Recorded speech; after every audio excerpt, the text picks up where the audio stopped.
అందరికీ నమస్కారం. ప్రభుత్వ పథకాల అప్డేట్స్ ముఖ్యంగా ఇందిరమ్మ ఇండ్లకు సంబంధించి ప్రతి అప్డేట్, ప్రతి డౌట్ క్లియర్ చేస్తూ మన ఛానెల్‌లో వీడియోస్ అయితే వస్తాయి. తప్పకుండా సబ్స్క్రైబ్ చేసుకోండి. వీడియోస్ అయితే లైక్ చేస్తుండండి. ఇక వివరాలకెళ్తే తెలంగాణ ప్రభుత్వం ఈ సంవత్సరంలో మొత్తం 4,50,000 ఇండ్లు కట్టిస్తామని వాగ్దానం అయితే చేసింది.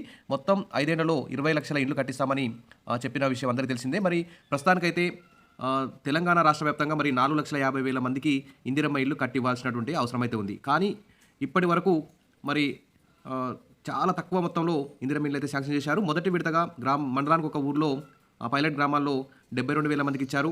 తర్వాత 1,40,000 మందికి సెలెక్ట్ అయితే చేయడం జరిగింది. మొత్తం మీద ఇప్పటి వరకు అయితే 2,10,000 మందికి మాత్రమే లబ్ధిదారులుగా గుర్తించడం జరిగింది. ఇంకా 2,40,000 మందిని ఇంకా ఇందిరమ్మ ఇళ్లకు లబ్ధిదారులుగా లిస్టు పెట్టాల్సిన అవసరం ఉంది. మరి వచ్చే నెల 10లోగా అంటే జూన్ 10వ తేదీలోగా మిగిలిన 2,40,000 మందికి కూడా ఫైనల్ లిస్ట్ పెడతామని చెప్పేసి గృహ నిర్మాణ శాఖ మంత్రి పొంగులేటి శ్రీనివాసరెడ్డి అయితే చెప్తున్నారు. ఇప్పటికే చాలా ఆలస్యమైంది, వర్షాకాలం వచ్చింది, పండ్ల సీజన్ వచ్చింది. కాబట్టి త్వరగా ఈ ఫైనల్ లిస్ట్ పెట్టి మొత్తం ఎన్నికల హామీలో భాగంగా ఇచ్చినట్టు 4,50,000 ఇండ్లు ఈ సంవత్సరం పూర్తి చేస్తే మంచిగా ఉంటుంది.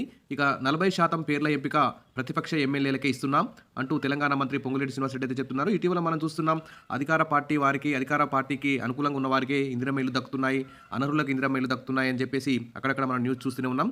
కాబట్టి 40% మంది పేర్లను ప్రతిపక్షానికి చెందినటువంటి ఎమ్మెల్యేల సూచించిన వారికి ఇస్తామని చెప్పి కూడా మంత్రి అయితే చెప్తున్నారు. మొత్తం వివరాల్లోకి వెళ్తే తెలంగాణ రాష్ట్రంలో ఇందిరమ్మ ఇళ్లకు ఇప్పటి వరకు 2,10,000 మంది లబ్ధిదారులను అయితే ఎంపిక చేసినట్టు మంత్రి తెలిపారు. ఇక జూన్ 10లోగా ఇంకా 2,40,000 మందికి ఫైనల్ లిస్టు రెడీ చేస్తున్నామని చెప్పారు. ఇక పైలట్ ప్రాజెక్టులో భాగంగా 42,000 ఇండ్లను మంజూరు చేస్తే 24,000 ఇండ్లు మాత్రమే ప్రారంభమయ్యాయని చెప్పారు. సుమారుగా 100 ఇళ్లు గృహప్రవేశానికి సిద్ధమయ్యాయని చెప్పారు. మిగతా ఇళ్లను కూడా అతి త్వరలోనే సిద్ధం చేస్తామన్నారు. ఇవాళ హైదరాబాద్లో సచివాలయంలో ఇందిరమ్మ ఇళ్లపై మంత్రి పొంగులేటి శ్రీనివాసరెడ్డి అయితే సమీక్ష నిర్వహించారు. ఈ సందర్భంగా ఆయన మాట్లాడుతూ లబ్ధిదారుల జాబితాకు సంబంధించి ప్రతిపక్ష ఎమ్మెల్యేలకు 40% పేర్లు ఎంపిక చేసే అవకాశం ఇస్తున్నామని కూడా వెల్లడించారు. మిగతా 60% ఇండ్లను ఇందిరమ్మ కమిటీలు ఎంపిక చేస్తాయని చెప్తున్నారు. సిరిసిల్ల ఎమ్మెల్యే కేటీఆర్ లిస్టు ఆ నియోజకవర్గానికి సంబంధించి లిస్టు ఇవ్వలేదని, దీంతో లబ్ధిదారుల ఎంపిక అధికారులే చేస్తారని చెప్పారు. ఐటీడీఏ పరిధిలో చెంచులకు 9,200 ఇండ్లు అదనంగా మంజూరు చేస్తున్నారు. హైదరాబాద్లోని 16 స్లమ్ ఏరియాల్లో 4 అంతస్తులటువంటి అపార్ట్మెంట్లు నిర్మిస్తామని వివరించారు.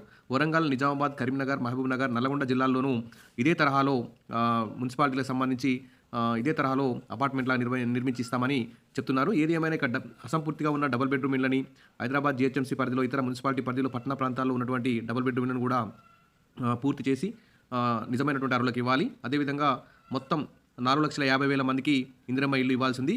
ప్రస్తుతానికైతే 2,10,000 మందికి మాత్రమే ఫైనల్ లిస్ట్ పెట్టారు. ఇంకా 2,40,000 మందికి జూన్ 10లోగా ఫైనల్ లిస్ట్ పెడతామని చెప్పి మంత్రి ఈరోజు సమీక్షలో వెల్లడించారు. ఇది ఒక గుడ్ న్యూస్ అని చెప్పుకోవచ్చు. ఇప్పటికైనా ఈ మాట మీద నిలబడి కరెక్ట్గా ఈ డేట్ ప్రకారం చేస్తే సొంత ఇంటి కల నెరవేరే అవకాశం ఉంది పేదలందరికీ. Wish all the best. మరిన్ని అప్డేట్స్ కోసం మీకు ఏమైనా డౌట్స్ ఉంటే కామెంట్ సెక్షన్లో పెట్టండి. సబ్స్క్రైబ్ చేసుకోండి, వీడియోస్ లైక్ చేయండి. Thank you.